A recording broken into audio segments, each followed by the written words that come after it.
जय हिंद, जय भारत। मैं हूं रीना सुथार और स्वागत है आप सभी का सैनिक न्यूज विद रीना में। आज का ये वीडियो बेहद ही खास रहने वाला है, चाहे वो केंद्र के कर्मचारी हो या पेंशनर्स हो।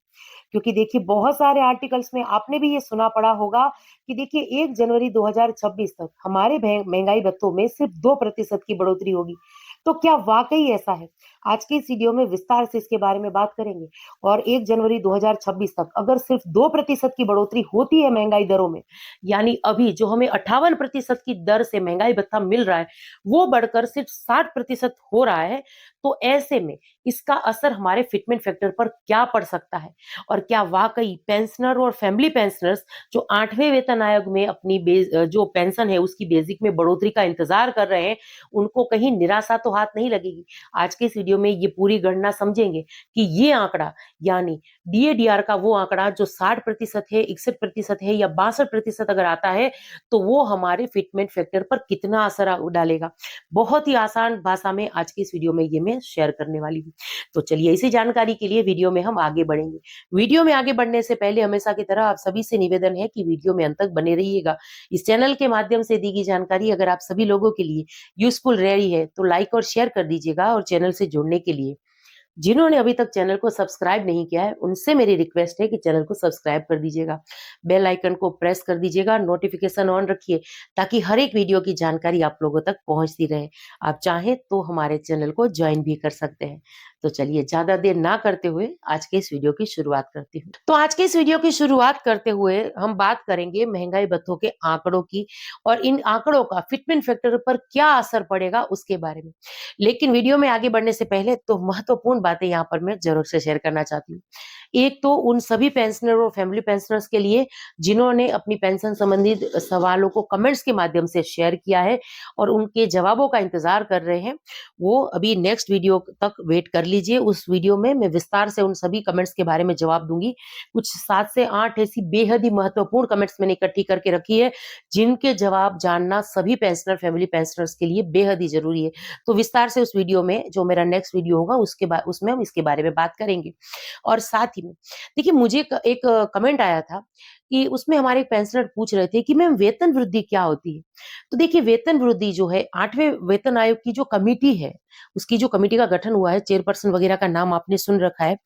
तो वो जो अपनी सिफारिशें करेंगे 8वें वेतन आयोग को लेकर जो अपनी सिफारिशें तैयार करेंगे, जो केंद्र के कर्मचारी और पेंशनर्स की सैलरी पेंशन के बेसिक में जो है बढ़ोतरी को लेकर उसमें बात होगी, अलाउंसेस में बढ़ोतरी को लेकर बात होगी और बहुत सारी चीजें होती है।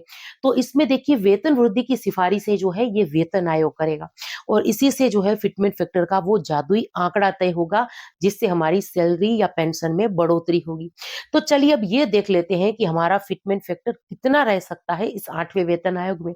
अलग अलग आर्टिकल्स में आपने भी ये देखा होगा, सोशल मीडिया में भी बहुत सारे वीडियोज हैं जो ये कह रहे हैं कि फिटमेंट फैक्टर 2.57, 2.86 या 3 पॉइंट तक रह सकता है।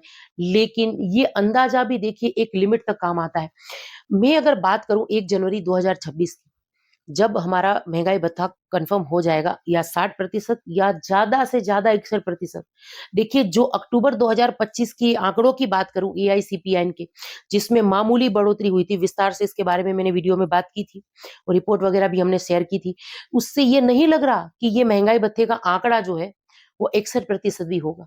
अब 2 ही महीनों के आंकड़े बाकी हैं, नवंबर और दिसंबर महीने के। अब ये 2 महीनों में अगर ज्यादा बढ़ोतरी ना भी देखी हुई तो भी, और इसके हिसाब से भी जिस हिसाब से जुलाई के बाद के आंकड़े देखे जा रहे हैं, नहीं लगता कि ज्यादा बढ़ोतरी देखी जाएगी एआईसीपीआई के आंकड़ों में। तो 60% तो आप ज्यादा से ज्यादा मान लीजिए। उम्मीद तो हम वैसे ज्यादा ही कर रहे हैं क्योंकि 7वां वेतन आयोग जब लगा तो 125% था महंगाई भत्ता। आप में से कितने पेंशनर फैमिली पेंशनर्स को इसके बारे में बताए, कमेंट्स के माध्यम से जरूर से शेयर करिएगा। जब 125% था महंगाई भत्ता, तब जाके हमें 2.57 का आंकड़ा मिला था फिटमेंट फैक्टर के लिए। तो अब जहां 61% की भी उम्मीद नहीं है, तो फिटमेंट फैक्टर के लिए हम क्या उम्मीद कर सकते हैं? चलिए कैलकुलेशन के माध्यम से समझते हैं। देखिए 1/1/2026 यानी जब तक हमारा महंगाई भत्ता अभी बढ़ना है 6 महीनों के लिए, फिर उसके बाद भी बढ़ना चालू ही रहेगा। 6-6 महीनों में हमें फायदा मिलता रहेगा क्योंकि 8वां वेतन आयोग आते आते 2027 हो ही जानी है। देखिए, अपेक्षित महंगाई भत्ते की अगर बात करूं तो 60%, 61 या 62 इसकी तो उम्मीद ही नहीं कर सकते हैं, क्योंकि नवंबर और दिसंबर 2 ही महीनों के आंकड़े बाकी। देखिए, 8 सीपीसी की कमेटी के द्वारा संभवित वेतन वृद्धि की सिफारिश है। 60% होगा अगर महंगाई भत्ता तो 12%, 61 में 18 और 62% होगा तो 24%।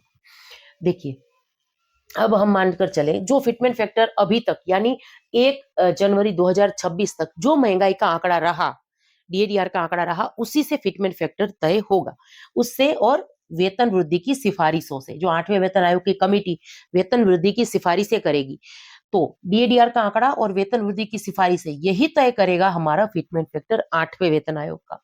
तो देखिए, 1 जनवरी 2026 तक अगर अगर हमारा जो महंगाई भत्ता है सिर्फ 60% रहता है, तो वेतन वृद्धि की सिफारिशें होगी 12% तक।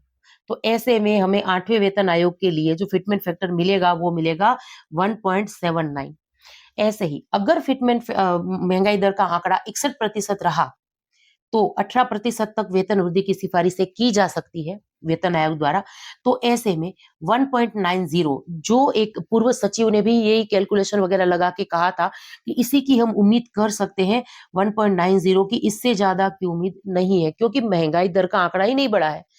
तो उस वजह से अब ज्यादा मानकर चल लीजिए कि नवंबर और दिसंबर महीने में, देखिए महंगाई तो बढ़ रही है, लेकिन एआईसीपीआईएन के आंकड़ों में नहीं दिख रही है। अब ये महंगाई आंकड़ों में भी दिखी और अच्छी खासी बढ़ोतरी हुई, तो 62% अगर डीएडीआर का आंकड़ा रहा, तो अब 24% की सिफारिशें होगी वेतन वृद्धि की, तो ऐसे में 2.01 इतना ही रहेगा फिटमेंट फैक्टर। तो ये जो मांग की जा रही है केंद्रीय कर्मचारी संगठनों के द्वारा कि 2.57 यानी कम से कम 7वें वेतन आयोग में जो फिटमेंट फैक्टर था वो तो रखिए, या 2.86 की भी मांग की जा रही है, 3.0 की भी मांग।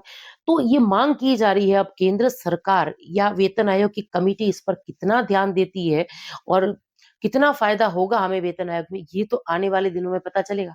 लेकिन हाल फिलहाल की बात करूं तो महंगाई दर के आंकड़ों से हमें राहत मिलती हुई नहीं दिख रही है।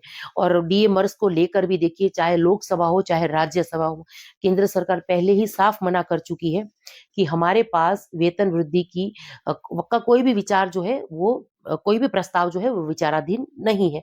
ऐसे में आने वाले दिनों में तो इस महंगाई से राहत की कोई भी उम्मीद नहीं दिख रही है। अब इस विषय पर आपके क्या विचार हैं? कमेंट्स के माध्यम से ज़रूर से शेयर करिएगा और इसी के साथ आज के इस वीडियो से विदा लेती हूँ। जय हिंद।